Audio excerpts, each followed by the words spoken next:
Hello, welcome to the Nuchatlaht First Nation Community Wildfire Protection Plan. This is a video presentation that is supplementary to a formal report submitted to the Strathcona Regional District and the Nuchatlaht First Nations Emergency Coordinator. The full CWBP report and maps can be downloaded from the SRD website for further reference. My name is Colin Phillip. I'm a professional forester from Wildfire that helped prepare this report, along with Cynthia Liu, my colleague, who is also a professional forester. In this video, we'll be covering some background information on Nuchatlaht and the Nuchatlaht First Nation, looking at the local wildfire threat as well as the risk assessments. We'll then be going to Fire Smart and what that program entails, and then reviewing 29 recommendations made in the report. The CWBP area of interest is a 2-kilometer area around Nuchatlaht, the main community for the Nuchatlaht First Nation. The AOI is shown by the yellow line on this map, also known as the Wildland-Urban Interface. The area outside of the Nuchatlaht Reserve is on Crown land, which is held under Tree Farm License 19 by Western Forest Products. As part of this CWPP, we conducted a local wildfire threat assessment based on spatial GIS analysis. Within this mapping software, we looked at fire behavior associated with a particular fuel type. This behavior includes head fire intensity and spotting impact. Wildfire threat is also based on historically recorded fire density within the area, which includes both human-caused and lightning ignitions. Based on the spatial analysis, the AOI was classified into threat classes, ranging from no threat, such as water, to extreme threat. Most of the area within the Nuchatlaht AOI is classified as moderate or high threat. And on the map, you can see that as yellow and orange. The most recent wildfire to impact the area was in 2018, when a lightning strike fire led to a 122-hectare blaze that came within 2 kilometers of the community. It led to a voluntary community evacuation due to poor air quality from the heavy smoke from the fire. Using the threat classification, the next step is a local wildfire risk classification. Again, this was done by a spatial analysis in GIS software. The risk class is based on wildfire threat, proximity, and fire spread patterns that are impacted by wind as well as slope. Proximity has a significant impact on the risk.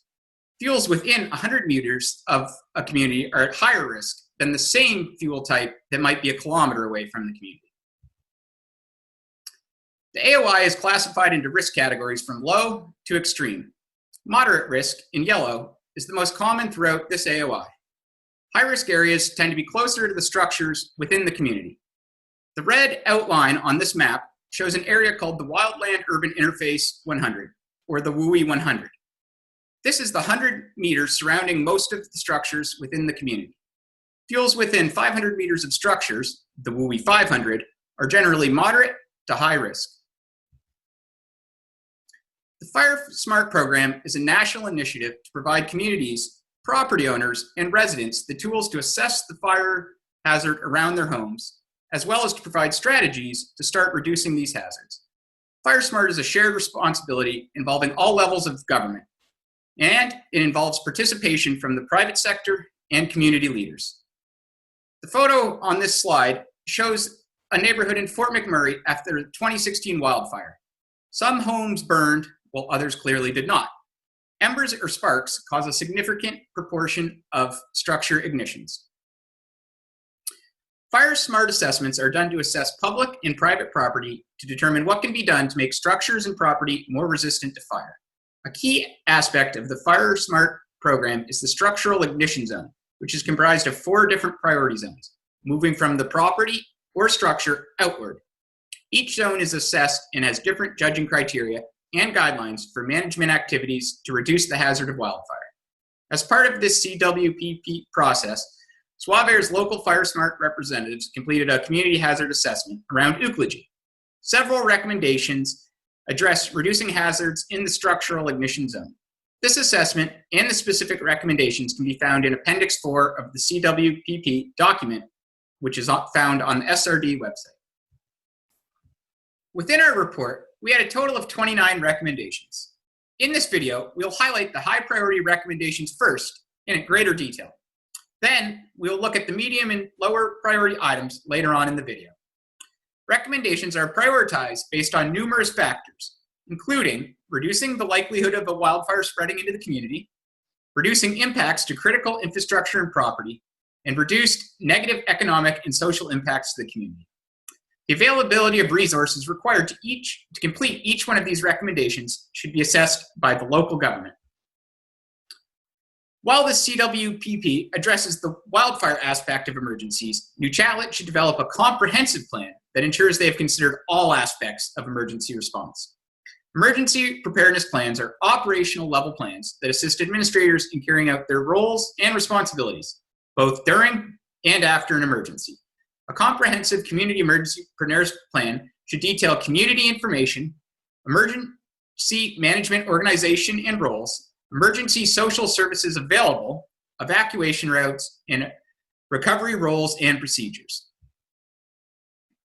When meeting with the Nuchatlaht administration, it was apparent that they have concerns around fuel hazards from logging slash, which is directly adjacent to the community. Dialogue between Western Forest Products and Nuchatlaht First Nation are encouraged to share information to work through these concerns.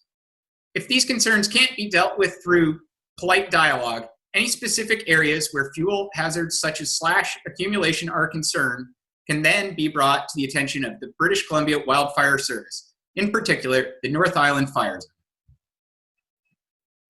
Recommendation number 3 has to deal with discussions we had with Nuchatlaht administration staff. It is recommended that there is a process of tracking who is on the Nuchatlaht Reserve so they can ensure they have necessary resources to evacuate their members, especially children or elders.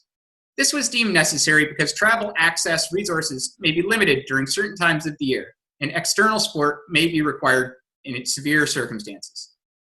Recommendation number 4 had to do with the remoteness of Nuchatlaht.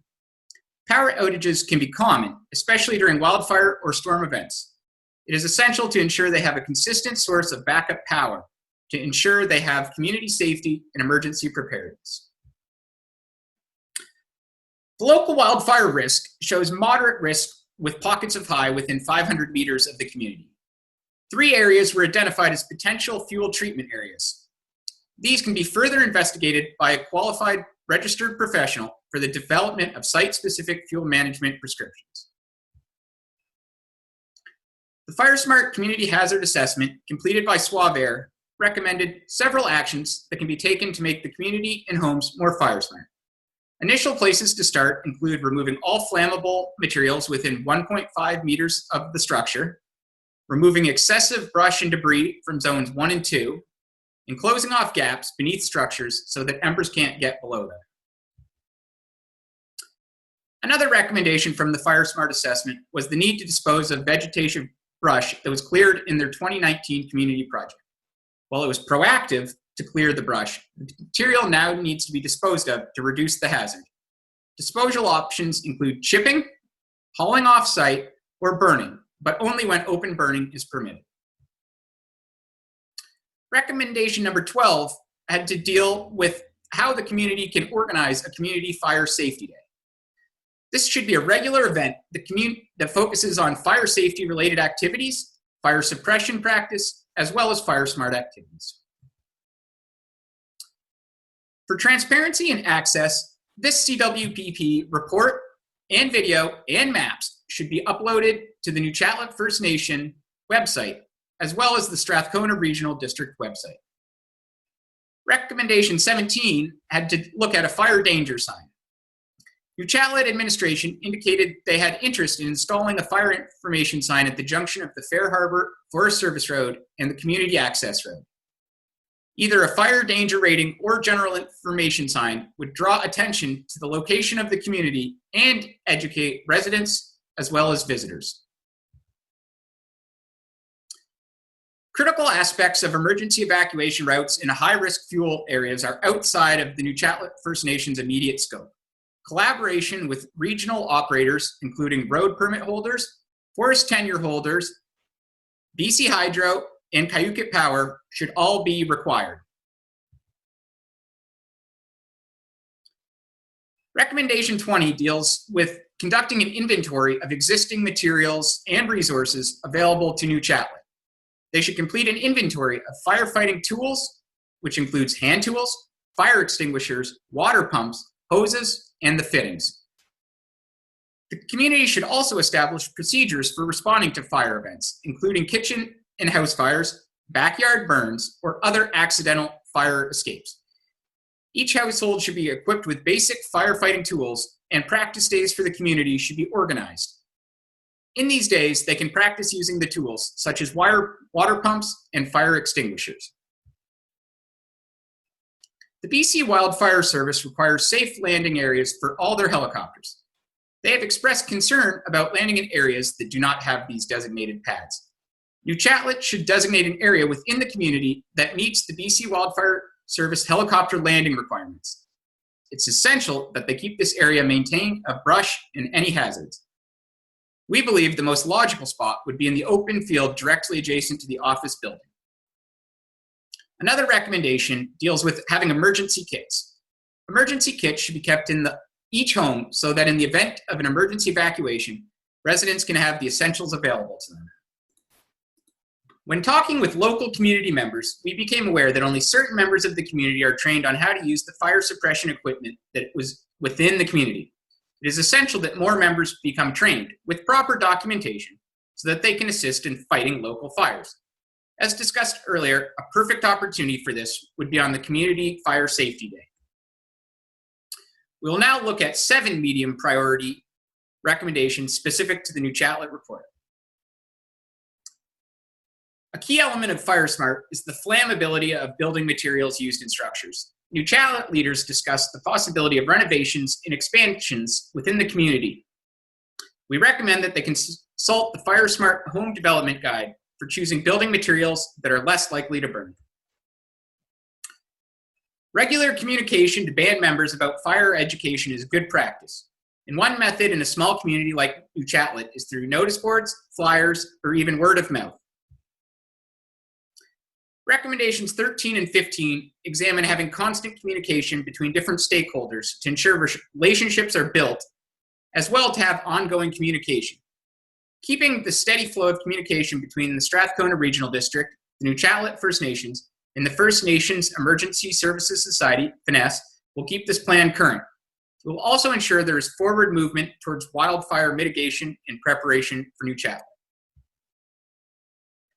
Nuchatlaht currently has a single water tank that supplies the community with drinking water, as well as water that would suppress local fires. A professional should be consulted to assess the water availability requirements for effective structure fire suppression at Nuchatlaht. A second water storage tank may be required. Recommendation 25 looks at poor air quality. That was a significant issue during the 2018 wildfire season. Indoor air quality could be improved by the use of HEPA filters, which are portable units that can be set up indoors. Another option would be to have N95 respirator masks that can help with filtration. As mentioned in previous recommendations, further training of local band members is highly encouraged. The FNES is available to support the Nuchatlaht First Nation in developing a training schedule for its staff and community members to build greater capacity in emergency planning, emergency support services, and incident command. Recommendation 30 looks at reducing the likelihood of structure fires from wildfire embers. This involves using sprinkler kits set up around homes and on top of roofs. It's a relatively low-cost method in extreme wildfire scenarios. We will now discuss the 5 low-priority recommendations that our report had. Recommendation 7. During our FireSmart assessment, we noticed several homes had propane tanks nearby. FireSmart best practices suggest that propane tanks be located at least 10 meters from structures. Nuchatlaht should look at building these propane tanks in non-combustible areas, at least 10 meters away from structures. Recommendation 16 looks at developing local policies to restrict the use of fireworks, lanterns, or other spark-causing devices during high fire danger. This could help reduce human-caused ignitions around Nuchatlaht. Zabalas has a 600-gallon pumper track that they have intended to give to Nuchatlaht, but currently there is no place to store it. It is recommended that Nuchatlaht build a storage building for the truck as well as their other firefighting supplies. Recommendation 19 has to do with once this truck is acquired, it is recommended that proper training is done for the truck, as well as doing local maintenance on a regular basis. Finesse has many programs available for training and has even broken into 3 tiers and timelines to help implement the training. Nuchatlaht, over time, should be able to implement all 3 tiers. On the community fire safety days, more community members should be trained on the various systems so they can aid in fighting a structural or wildfire. This training needs to be documented and practiced regularly. To summarize this video presentation and the report, Ucklagee's 2-kilometer area of interest was assessed to have moderate wildfire threat, as well as some areas of high threat. The risk was assessed as mostly moderate. The recommendations in this video, as well as the report, have been split into high, medium, and low priority. The high priorities to focus on initially are improving wildfire emergency response planning and evacuation, both for wildfire, but also for other emergencies. Fire smarting homes and structures can make a big difference in protecting communities and should be implemented immediately, as well as having ongoing maintenance. Nuchatlaht should also engage regional industrial operators to communicate their concerns with fuel hazards within the WUI. This includes along the right-of-way of critical infrastructure. There's been numerous people that helped us throughout this report, and we'd like to thank the following individuals. Sean Koopman from the SRD for his vision and encouragement throughout the project. Helena and Annabelle for always answering our questions at the Nuchatlaht First Nation and taking the time to meet with us. Scott Boyd from Western Forest Products for providing LIDAR data that was so helpful in our data analysis. And we'd also like to thank Ben Bogeen from the BC Wildfire Service for helping guide us through the aspects related to fuel management and the various services that BC Wildfire Service offers. All of your guys' ideas, insights, and feedback help shape the CWPP.